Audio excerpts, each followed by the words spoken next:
Hey everyone, it's Ben Hardy here, and in today's video, I'm going to be reviewing the Toyota Corolla Cross Hybrid. Before we get into this video, as always, if you're going to save time and money the next time you purchase a car, link to my car buying guide in the description down below. Let's get into it.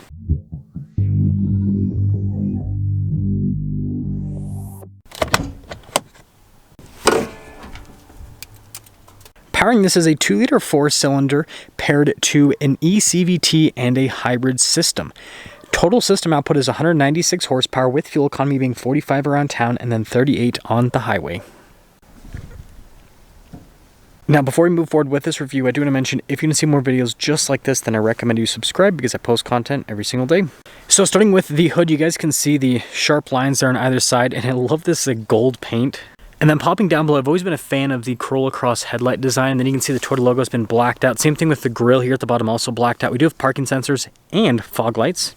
And putting it all together, let me guys think about the color contrast, but I'll be honest, I'm a fan. Now around the side here, our tire wheel setup is 225, 55, 18 in the front and over in the rear. And you guys can see here with the wheels, you got the silver mixed with the black. And then I love the chunky fender flares. Kind of reminds me of the Subaru Crosstrek to an extent. And you can see a little splash guard and then the bodywork there at the bottom. And then here's your full side profile with the Corolla Cross. Now taking a look at the key fob, we have our lock and unlock function. We also have the opening here for the hatch, the Toyota logo on top of that. And popping into the rear, you guys can see we've got a cargo cover built in from the factory. Got the JBL sound system with this, and then we've got this nice covering here on the bottom. And then good storage underneath. But yeah, I mean, it's not a small vehicle, or sorry, it's not a big vehicle rather, but it's got a pretty decent cargo space. Anyways, when you're all done, it's right over here. There you go. Pretty cool taillight design that you guys can see. XSC hybrid down below, and then all the other badges all blacked out. And then you can see with the blacked out trim here at the bottom. And putting it all together with the black roof and everything, I think it looks cool. The one thing that I will mention that's kind of strange is everything's blacked out except like got that little chrome strip that goes across. That's kind of interesting. Now inside, you guys can see you've got soft touch down below. It does look like they're stitching across, but it's just hard touch. And then I like the seats here, cloth inserts in the center and the trim on the outside. Overall, I think it's a nice setup. And then legroom back here is good. Also a little storage pocket on that side. We've got some vents down below. And when I say good, I mean I fit here. It's not like spacious. But anyways, headroom, that's actually good. And then I think this has a cup holder armrest. Anyway, yes, it does. Now taking a look at the front door panel, it's actually soft touch there at the top and down below. All of our window controls, you've got your door lock and unlock, mirror adjustments. The mirrors do have blind spot monitoring. And then here's the front seat. Again, you can see with the cloth insert there, power adjustments on the side. And we have stuff like the stability control, the gas cap release, the hood release, and then, I thought that was gonna be soft touch, but it's hard touch. I think that, nope, that's all hard touch too.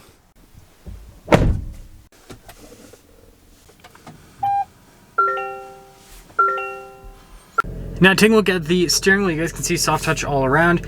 We do have paddle shifters there on the back, as you can see. We've got our adaptive cruise control with our steering assist. We also have our volume voice command controls for the center stack, and then your regular stocks here on the back.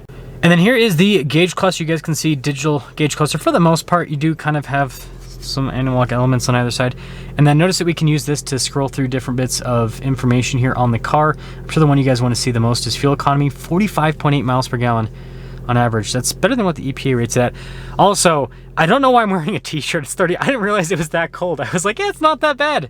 Oh, and I almost forgot, we do have some drive modes. We got a normal, sport, and eco. I've had it in normal mode. In reverse, we do have a backup camera with trajectory lines that turn with the steering wheel. Resolution's pretty decent.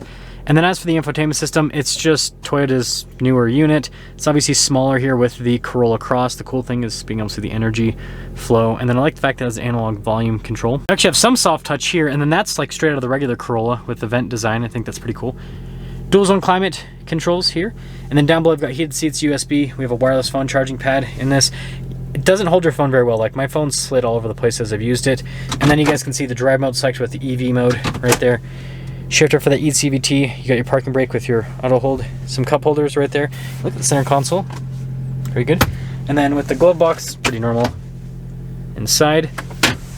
And then up top we got our controls here for the sunroof, just a regular one. Also we got crossbars. Okay, so taking a look at the window sticker, almost everything's standard, but we do have some options on this particular one. Total MSRP $36,659, super specific. Let's see how it drives.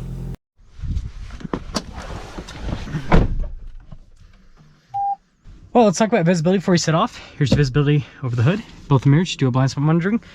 And throughout the rest of the rear. And let's set off. Setting off in the Corolla Cross Hybrid. I am super grateful I was actually able to get this as a test vehicle, because this is one of the vehicles I've wanted to be able to get a review up on the channel, and the Toyota dealerships just, they never, it's not that they don't get them in, it's just that they're always sold out. So yeah, they never have them for me to review. So yeah, super cool that I finally got to review one and live with one for a week. So I want to talk about what it's like to live with the Corolla Cross. So first off, it's a $30,000 Toyota, so you know, when it comes to road noise, it's not bad, but like, you do hear stuff. You have to understand this is more of like an economy car at the end of the day. But ride quality is pretty good. And then when it comes to like highway driving, this has great power. It's got good passing power, and we'll actually pop into the sport mode for acceleration. And again, it's very economical, gets good fuel economy. But yeah, the passing power is pretty impressive. I mean, here's an acceleration. Again, it's not insanely fast, but it moves at a decent pace. Then some other stuff. The tech works pretty well. The steering assist, it's mediocre. They could do a better job with that. So that's something that could definitely use a little bit of improvement. Trying to think some other things. I already mentioned the wireless phone charging pad.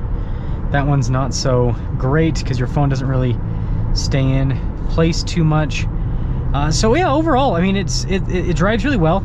And this will lead me into what I think this is. This is a hybrid Crosstrek. Obviously, Subaru had the plug-in Crosstrek for a while. They don't offer that anymore. And so, in my mind, that's kind of what Toyota's offering here, because they're offering a smaller crossover with a hybrid powertrain. And again, they're even doing the body cladding and the crossbars and everything. Like this looks like a Toyota Crosstrek. Like, that's what this looks like.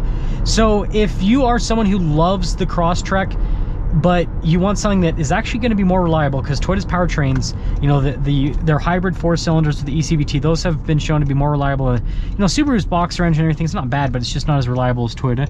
But anyways, more reliable, and you want something that's going to be more efficient than the Crosstrek.